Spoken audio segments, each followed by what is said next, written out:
Reddy comments చేశారు ఈరోజు media ముందు. ఎలా చూడొచ్చు అసలు ఈ కామెంట్స్? సో ఇప్పుడు ఒకటి, ఎవరికైనా టైం వస్తుంది అంటారు కదా, ఎవరికైనా టైం వస్తుంది, సమయం సందర్భం ఉండాలి అని అంటారు కదా. సో ఆ టైం ఇప్పుడు ఏమంటారు, కాలేజీ యాజమాన్యాలకు సమయం వచ్చింది వాళ్ళకి. ఎందుకంటే ఇప్పుడు జూబ్లీహిల్స్ ఎలక్షన్ జరుగుతున్నాయి.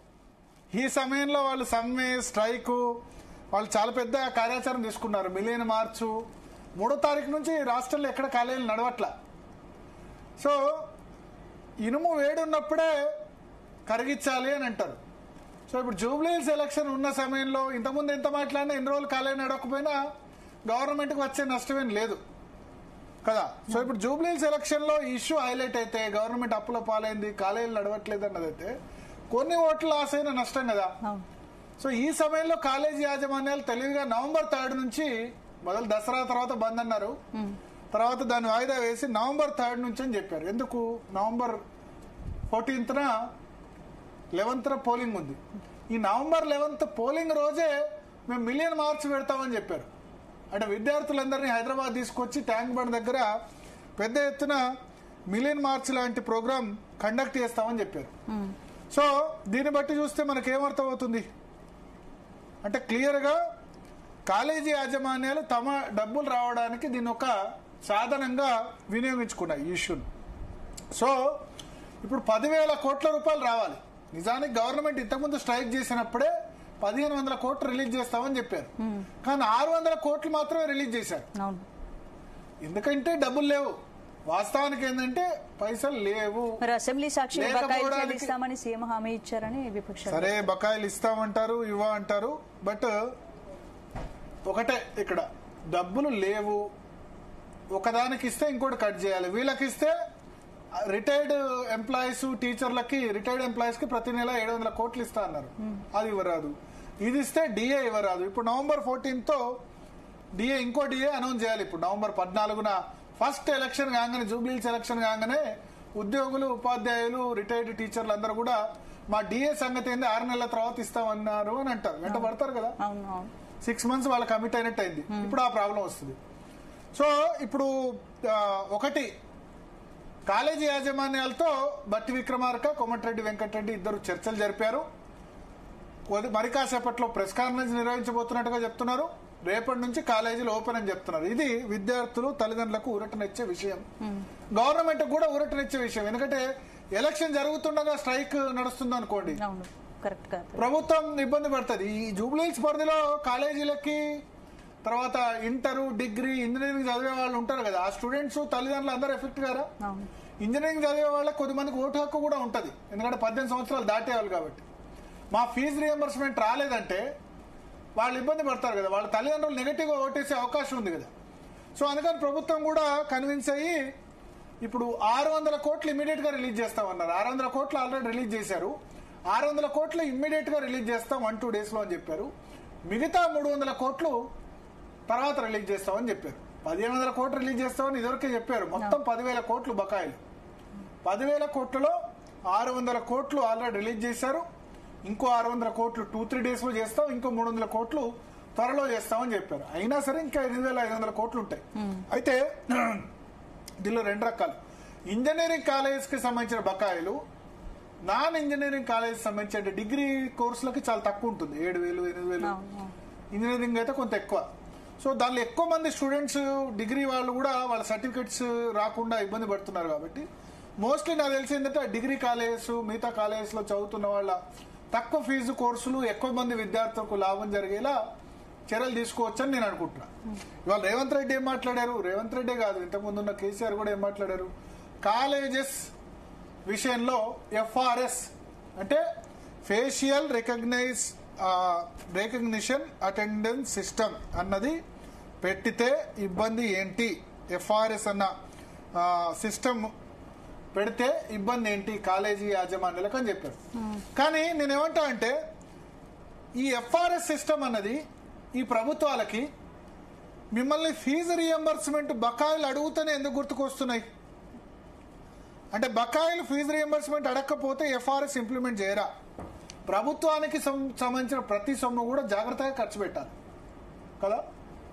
ఇప్పుడు విద్యార్థుల పేరిట ఒకవేళ వేరే వాళ్ళు తీసుకున్న అటెండెన్స్ లేకుండా మీరు ఫీజు రియంబర్స్మెంట్ ఎవరికి ఇవ్వండి అంటే 65-75% అటెండెన్స్ ఉండాలి. 70% అటెండెన్స్ లేని విద్యార్థులకు గనక ఇస్తే, సీరియస్నెస్ లేని విద్యార్థులకు ఇస్తే ఏం లాభం? ఒకటి.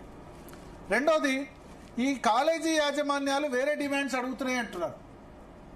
అంటే వాళ్ళకి యూనివర్సిటీస్ వేరే చోట క్యాంపస్ తెరుచుకునేందుకు అనుమతులు అంటున్నారు. అంటే నెక్సస్ నడుస్తుంది. అధికారులు, కాలేజీ యాజమాన్యాలు, తర్వాత ప్రభుత్వ అధికారులు, వీళ్ళందరి మధ్య ఒక నెక్సస్ ఉంది. ప్రభుత్వం నుంచి ఖర్చు పెట్టే ప్రతి సొమ్ము కూడా ఒక జవాబుదారీతనం ఉండాలి. నేనేం చెప్తానంటే, ఈ fee reimbursement scheme Rajasekhara Reddy హయాంలో ప్రవేశపెట్టబడింది. రాజశేఖర రెడ్డి కరెక్ట్గా 2008 ఎలక్షన్ ముందు తీసుకొచ్చారు. ఓ సంవత్సరం తర్వాత ఆయన 3 నెలలకి చనిపోయారు. ఆ పథకం ప్రవేశపెట్టింది. అప్పటి నుంచి కూడా రోషయ్య, కిరణ్ కుమార్ రెడ్డి హయాం నుంచి కూడా ఈ ఫీజు రియంబర్స్మెంట్ పథకం అన్నది ఆలస్యం జరుగుతూనే వస్తుంది. ఇవాళ నేను కేటీఆర్ని ఇంటర్వ్యూ చేశాను. బహుశా ఇవాళ రాత్రి రేపు ఉదయం నుంచి టెలికాస్ట్ అవుతుంది. దాని గురించి ఆయన ఏమంటారంటే, మాకు కూడా కిరణ్ కుమార్ రెడ్డి హయాంలో 3,200 కోట్ల రూపాయలు బకాయిలు ఇచ్చి వెళ్ళారు, మేము కట్టలేదా? 20,000 కోట్ల రూపాయల బకాయిలు మేము బీఆర్ఎస్ మా 10 సంవత్సరాల్లో 20,000 కోట్ల రూపాయల ఫీజు రియంబర్స్మెంట్ మేము చెల్లించాం. వీళ్ళు ₹1 కూడా చెల్లించలేదు 22 నెలల్లో. ఈ బకాయిలు అన్నది కామన్, దాన్ని కూడా చేయలేరా అని వాళ్ళు అంటారు. కాంగ్రెస్ ఏమో వీళ్ళంతా అప్పుల రాష్ట్రం చేశారు, మా దగ్గర లేదు అంటారు. సో ఇక్కడ ఈ ఫీజు రియంబర్స్మెంట్ కు సంబంధించి నేనేమంటానంటే, ఫ్రీబీస్ విద్య అన్నది చాలా మంచి ఫ్రీబీ. విద్య, ఆరోగ్యం రెండు కూడా, హెల్త్, ఎడ్యుకేషన్ రెండు ఫ్రీ ఇవ్వడం అన్నది ఏ రాష్ట్రానికైనా ఏ దేశమైనా చేయదగ్గది. విద్య మీద పెట్టిన ఖర్చు మళ్ళీ రిటర్న్ వస్తుంది. మీరు ఎగ్జాంపుల్, కళ్యాణ్ లక్ష్మి, షాదీ ముబారకో ₹1,00,000 ఇస్తే ఏం చేస్తారు? వాళ్ళు పెళ్లికి ఖర్చు పెడతారు, పెళ్లిలో భోజనాలకు, ఆడంబరాలకు ఖర్చు పెడతారు కదా. దానివల్ల ఏమైనా కొత్తగా రెవెన్యూ జనరేట్ అవుద్దా? కానీ ఒక విద్యార్థి చదువుకున్నాడు అనుకోండి, ఇంజనీరింగ్ డిగ్రీ చదువుకున్నాడు అనుకోండి, అతను సంపాదిస్తే మన రాష్ట్రంలోనే కదా సంపాదించేది. పోనీ వేరే దేశం పోయినాడు, అమెరికాను ఇంకా వేరే దేశం పోయి చదువుకున్నాడు అనుకోండి, అక్కడి నుంచి అయినా పైసలు మళ్ళీ ఇక్కడ తల్లిదండ్రులకు వీళ్ళకు పంపించాల్సిందే కదా. తర్వాత చదువుకున్న వాళ్ళకి సంపాదించే సొమ్ము మళ్ళీ ట్యాక్సెస్ ఈ రాష్ట్ర ప్రభుత్వానికి వస్తాయి, ఇక్కడే ఉంటారు కాబట్టి ఒక ఎడ్యుకేటెడ్ చేస్తే గనక, ఎడ్యుకేటెడ్ ఫ్యామిలీ జాబ్ వచ్చి మంచిగా డబ్బులు సంపాదించి స్పెండ్ చేస్తే అది ఈ మన రాష్ట్రంలోనే స్పెండ్ చేయాలి. కానీ భరత్, ప్రైవేట్ కాలేజెస్ డిమాండ్స్ జెన్యూనా లేక పొలిటికల్ ప్రెషర్స్ తో ఉన్నాయా? అంటే జెన్యూనే. ఇప్పుడు వాళ్ళు 3 సంవత్సరాలుగా రాలేదు, వాళ్ళ దగ్గర పనిచేసే టీచర్లు, లెక్చర్లకు ఇవ్వాలా వద్దా?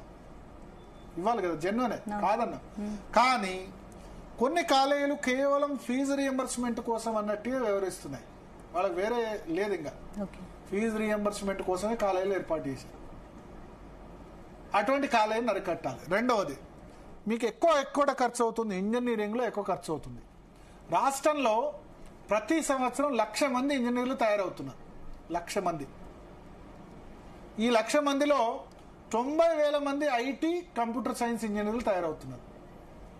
దీనిలో పాస్ పర్సంటేజ్ 40% కూడా ఉండదు. డైరెక్ట్గా పాస్ కాంది ఏ టీసీఎస్, ఏ ఇన్ఫోసిస్ ఉద్యోగం ఇవ్వదు.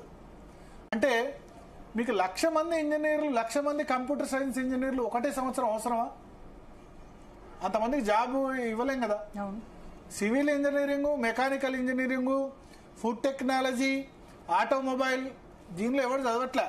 అందరూ అయితే సిఎస్ లేకపోతే ఐటీ, ఇప్పుడు కొత్తగా ఏ వచ్చింది, ఈ మాత్రం చదువుతున్నారు. దానిలో పాస్ పర్సంటేజ్ చూసుకుంటే చాలా తక్కువ. మెజారిటీ ఆఫ్ ఫీజు రియంబర్స్మెంట్ దీనికి పోతుంది. నేనేమంటానంటే, అసలు ఇంజనీరింగ్ క్వాలిఫై కాని వాళ్ళు కూడా ఈ ఇంజనీరింగ్ చదవడం అవసరం. 1,00,000 ర్యాంక్ వచ్చిన కూడా ఫీజు రియంబర్స్మెంట్ ఎందుకు ఇవ్వాలా? ప్రాథమిక విద్య ప్రభుత్వాల బాధ్యత, ఎంత ఉన్నా లేకున్నా 10th, ఇంటర్ వరకు చదివించడం ప్రభుత్వాల బాధ్యత. బట్ ఈ 1,00,000 ర్యాంక్ దాటిన వాళ్ళని కూడా ఇంజనీరింగ్ ఫీజు రియంబర్స్మెంట్ ఎందుకు కట్టాలి? ప్రభుత్వం దగ్గర డబ్బులు లేనప్పుడు. డబ్బులుంటే ఓకే, లేదు. ఇప్పుడు 1,500 కోట్లు ఇప్పుడు ప్రభుత్వం చెప్పినా ఇంకా 8,500 కోట్ల బకాయిలు ఉంటాయి. సో డిస్కరేజ్ చేయాలి. ప్రభుత్వం చదివిస్తుంది కదా, ప్రభుత్వం ఫ్రీగా పెడుతుంది కదా అని చెప్పి అందరు ఇంజనీరింగ్ చదువుతున్నారు. లక్ష ర్యాంక్ వచ్చిన వాళ్ళు ఇంజనీరింగ్ లో నాకు తెలిసి లక్షన్నర దాటిన వాళ్ళు మళ్ళీ బీటెక్ కరెక్ట్ గా ఫస్ట్ అటెంప్ట్ లోనే పాస్ అవుతారని గ్యారంటీ లేదు. స్పందన అవుతారా చెప్పలేం కదా. ఇప్పుడు టీసీఎస్ లేకపోతే మెయిన్ కంపెనీస్ అంతా కూడా 60% 70% మినిమం ఉండాలి బీటెక్ లో. వాళ్ళకి 70% రాదు. 75% అటెండెన్స్, కాలేజీ అటెండెన్స్ కూడా లేని వాళ్లకు ఇవ్వాల్సి వస్తుంది. సో అందరినీ ఇంజనీరింగ్ ఎందుకు, అసలు చదువు వద్దనట్లే డిస్కరేజ్ చేయండి. ఆ ఇంజనీరింగ్ సంబంధించి డిస్కరేజ్ చేసి మీరు బీటెక్ బదులు వాళ్ళు డిగ్రీలో వేరే కోర్సులు, వాళ్ళకి నచ్చిన కోర్సులు, చాలా స్కిల్డ్ కోర్సెస్ ఉన్నాయి, మెకానికల్ సంబంధించిన కోర్సెస్ ఉన్నాయి, వేరే కోర్సులో మళ్ళించండి. ట్రెడిషనల్ డిగ్రీలో హోటల్ మేనేజ్మెంట్ చేయించండి, టూరిజం మేనేజ్మెంట్ చేయించండి. ఇటువంటి కోర్సులు అయితే ఫీజులు కూడా తక్కువైతాయట కదా. ఎందుకంటే ఇప్పుడు ఇంజనీరింగ్ కాలేజీలో అయితే చాలా ఫెసిలిటీస్ ఏఐసిటి నామ్స్ ప్రకారం నడవాలి, ఫీజు ఎక్కువ ఖచ్చితంగా కట్టాల్సి ఉంటుంది. వాసవి, సిబిఐటి లాంటి కాలేజీలో అయితే 10,000 ర్యాంకు లోపల వచ్చినా ఎంత ఫీజు ఉంటే అంత కట్టాల్సి వస్తుంది, 1,00,000 2 లక్షలైనా. 1,00,000 ర్యాంక్ వచ్చిన వాళ్ళని ఇంజనీరింగ్ చదవడం, దాన్ని ఏం చేయాలంటే దాన్ని అంత ఉన్న వాళ్ళని 1,00,000 ర్యాంక్ వచ్చిన వాళ్ళని ఇంజనీరింగ్ చదవాలని డిస్కరేజ్ చేసి మీరు చేసి వాళ్ళని ట్రెడిషనల్ కోర్సెస్ అయితే ప్రభుత్వానికి ఆదా అవుతుంది, వాళ్ళు కూడా ఏదో ఒక రకంగా ఉద్యమం చేస్తారు. ఇప్పుడు బీటెక్ చదివి వాళ్ళు ఎటు కాకుండా పోతున్నారు, బీటెక్ చదివి బీటెక్ చేయట్లేదు, ఇంకా వేరే దానిలో పోతున్నారు, డిస్కంటిన్యూ అవుతున్నారు. సో అటువంటిది అయితే ప్రభుత్వానికి ఆదా, వాళ్ళకు కూడా ఒక తొవ్వ చూపినట్టు అవుద్ది. వాళ్ళు ఎందుకు పోతున్నారు ఆ తొవ్వలో? వాళ్ళ తల్లిదండ్రులు అందరూ బీటెక్ చదువుతున్నారు, నువ్వు బీటెక్ చదవా అంటున్నారు. కానీ వాళ్ళు బీటెక్ చదివి పొడిచేదేం లేదు అక్కడ. వాళ్ళకి ఇంట్రెస్ట్ ఉన్న సబ్జెక్టు తల్లిదండ్రులు కూడా చదవనివట్ల. ఆర్ట్స్లో ఇంట్రెస్ట్ ఉన్నా సరే, కామర్స్లో ఇంట్రెస్ట్ ఉన్నా సరే, ఇప్పుడు ఢిల్లీ, ముంబై ఎక్కడ పోయినా బిజినెస్, కార్స్, కామర్స్. మన దగ్గరే ఇంజనీరింగ్ పిచ్చి. ఆర్ట్స్ కామర్స్ చదివిన వాళ్ళకి ఆర్ట్స్ కామర్స్ అయినా ఎంబీఏలు కూడా తక్కువైపోయినాయి. ఇప్పుడు ఇంతకుముందు ఎంబీఏ ఎంసీఏ చేసేవాళ్ళు ఇప్పుడు చేయట్లేదు. బీటెక్ రాగానే ఉద్యోగం, అందరు సాఫ్ట్వేర్ ఇంజనీర్లు అయిపోవాలి, ఇంకా వేరే ప్రపంచంలో సాఫ్ట్వేర్ ఇంజనీర్ తప్ప వేరే ఉద్యోగం లేదనే విధంగా మన తెలుగు రాష్ట్రాల్లో తయారైపోయింది. అట్లా కాకుండా వేరే కోర్సులు, వాళ్ళకి నచ్చిన కోర్సులు, వాళ్ళు బీటెక్లో క్లియర్ చేసిన బీటెక్లో వాళ్ళకి బీటెక్ కాకుండా వాళ్ళకి ఇంట్రెస్ట్ ఉన్న కోర్సులు చేస్తే, బీటెక్ చదివి మన జర్నలిజం వైపు వచ్చిన వాళ్ళు కూడా ఉన్నారు. ఎందుకంటే నేను అడుగుతా, బీటెక్ చదివి ఇంటర్వ్యూకి ఎందుకు వచ్చారంటే మాకు ఇంట్రెస్ట్ ఈ ఫీల్డ్లోని. సో బీటెక్ చదివి జర్నలిస్ట్ చదివితే బదులు వాళ్ళు జర్నలిజం కోర్సులో చేస్తే అయిపోద్ది కదా, ఇంకా సానపడతారు కదా, కోర్సు నేర్చుకుంటారు కదా. అంటే చేస్తే ప్రతి ఒక్కళ్ళు సాఫ్ట్వేర్ ఉద్యోగమే చేయాలి అన్న విధంగా తయారైంది. సో అందుకనే దానివల్ల క్వాలిటీ దెబ్బతింటోంది, స్కిల్స్ దెబ్బతింటోంది. సో ఒకసారి చూద్దాం బట్టి విక్రమార్క ఏమంటారో ఆయన ఈ దీనికి సంబంధించి ఒకసారి విందాం. ప్రైవేట్ కాలేజ్ సంబంధించిన ఫీజు రియంబర్స్మెంట్ అంశానికి సంబంధించి ఈరోజు కళాశాల యాజమాన్యాలు, ముఖ్యంగా వారి అసోసియేషన్ ఫాతి సంబంధించి వారందరితో కూర్చొని మాట్లాడటం జరిగింది. వారికి గతంలో చెప్పినట్టు 1,200 కోట్లకు సంబంధించి 600 కోట్లు గతం రిలీజ్ చేశాం, ఇంకో 600 కోట్లు రిలీజ్ చేయమని అడిగారు. ఈ నెలలో దానికి సంబంధించి వెంటనే 2-3 రోజుల్లో వాటి పరిష్కారం చేస్తూ అదనంగా ఇంకో 300 కోట్లు కూడా, అంటే మొత్తంగా 1,500 కోట్లకు సంబంధించి వారు అడగటం జరిగింది. తప్పనిసరిగా వాటిని పరిష్కారం చేసే దిశలో ఒక యాక్షన్ ప్లాన్ కూడా ప్రకటించి వారికి చెప్పడం జరిగింది. దీన్ని సానుకూలంగా వారు కూడా స్పందించి అర్థం చేసుకొని ఇప్పటికే వారు కళాశాల బంద్ సంబంధించి 3వ తారీఖు నుంచి ప్రకటించి బంద్లో పెట్టినటువంటి వ్యవస్థని భవిష్యత్తులో ఆ బంద్ను కంటిన్యూ చేయాలనుకున్నటువంటి ఆలోచన కూడా ఈ చర్చల ద్వారా తీసుకున్న నిర్ణయం ద్వారా వారు విరమించుకోవటమే కాకుండా వారు అనుకుంటున్నటువంటి 8th నాడు ప్రపోజ్ చేసుకున్న ఫ్యాకల్టీ మీటింగ్ కానీ, లేకపోతే 15th నాడు స్టూడెంట్స్ తో పెట్టుకున్నటువంటి మీటింగ్ కానీ, వీటన్నిటిని కూడా విరమించుకుంటున్నట్టుగా. సో బట్టి విక్రమార్క చెప్పారు, కథ సుఖాంతమైంది. ప్రభుత్వం కూడా తలొగ్గక తప్పలేదు. రేవంత్ రెడ్డి అటు బెదిరించారు, ఇటు చర్చలకు పిలిచారు. రెండు పొద్దున సాయంత్రం ప్రెస్ కాన్ఫరెన్స్ లో బెదిరించారు కదా, మీ సంగతి చూస్తా, ఫేషియల్ అటెండెన్స్ ఎందుకు అది చేస్తున్నారు, మీకు వేరే పనులు చేయకపోతే విద్యార్థులు దాంతో పోతారా అట్లా చెప్పారు. ప్లస్ ఇప్పుడు ప్రభుత్వం ఏదో ఒకటి సెటిల్ చేసుకోవాలి, లేకపోతే తల్లిదండ్రులు చాలా మంది విద్యార్థులు తల్లిదండ్రులు వ్యతిరేకంగా కూడా ఓటేసే అవకాశం మాట్లాడడము అంటే కంప్లీట్ గా సొల్యూషన్ టెంపరీ. సో అది అన్నట్టు ఇనుము వేడిగా ఉన్నప్పుడే సానబెట్టాలన్నట్టు కాలేజీ యాజమాన్యం అట్లా చేసి ఈ విధంగా చేసేయి. సో ఒకటే ప్రభుత్వం కూడా బర్డెన్ తగ్గించుకోవాలి. ఏ ప్రభుత్వం వల్ల కాదు ఇక ఫీజు రియంబర్స్మెంట్ ఇంతమంది చదివితే కనుక ఇబ్బంది అవుతుంది. ఫ్రీ బీస్ లో ఏవి రెగ్యులరైజ్ చేసే దానిలో పూర్తిగా ఎడ్యుకేషన్ ఇవ్వనట్లేదు. అందరూ ఇంజనీరింగ్ చదవాలంటే అది ఏ ప్రభుత్వం వల్ల కాదు, దాని రిజిస్ట్రేషన్ జరగాలి. తర్వాత ఈ కాలేజీలు కూడా ఫీజు రియంబర్స్మెంట్ మీద బతికే కాలేజీలు మాత్రం ఆపాల్సిన అవసరం ఉంది.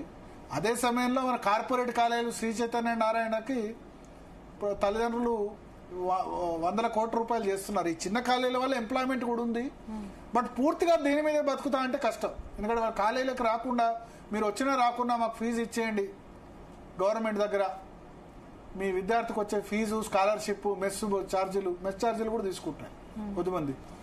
అవన్నీ అరికట్టాల్సిన అవసరం ఉంది. మొత్తానికి దీన్ని సరళీకృతం చేయాల్సిన అవసరం ఉంది. ఫీజు రియంబర్స్మెంట్ విషయంలో ప్రక్షాళన చేయాల్సిన అవసరం ఉంది. ప్రభుత్వం ఏదైతే కమిటీ వేసిందో ఆ కమిటీ వేయడం కూడా మంచి పరిణామం అంటారు. అయితే ఒకసారి జూబ్లీ